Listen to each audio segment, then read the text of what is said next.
మీద బ్లాస్ట్ చేయకపోతే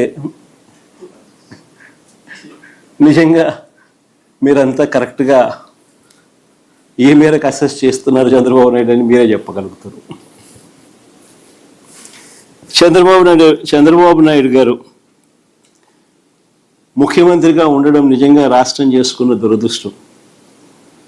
చంద్రబాబు నాయుడు గారు అనే వ్యక్తి రాష్ట్రానికి ఎన్నటికీ కూడా రాజధాని లేకుండా చేస్తూ ఉన్నాడు.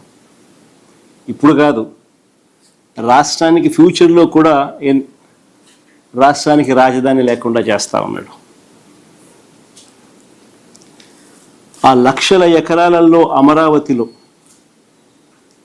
కేవలం రోడ్లు, డ్రైనేజీలు, నీళ్లు, కరెంటు ఇటువంటి మౌలిక సదుపాయాలు ఇవ్వడానికే అక్షరాల 2 లక్షల కోట్లు ఖర్చు అవుతున్న పరిస్థితుల్లో ఆచరణకు సాధ్యం కాదని తెలిసి ఈరోజు చంద్రబాబు నాయుడు గారు తన స్కాముల కోసం మాత్రమే రాజధాని అని భ్రమలు కల్పిస్తూ రాష్ట్ర ప్రజలను మోసం చేస్తూ అడుగులు ముందుకు వేస్తూ ఉన్నాడు.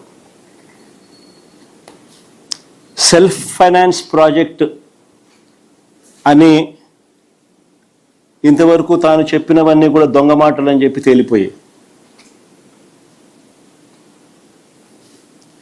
ఇప్పటికే అమరావతికి తెచ్చిన కమిట్ అయిన అప్పులు అక్షరాల 47,387 కోట్ల రూపాయలు.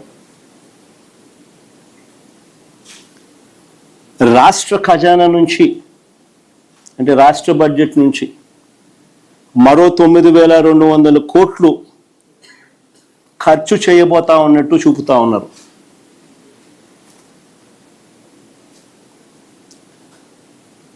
స్కాముల కోసం ఎందుకయ్యా రాష్ట్ర ప్రజల వెన్ను విడుస్తున్నావు అని ఎవరైనా ప్రశ్నిస్తే బీపీ పెరుగుతూ ఉంది.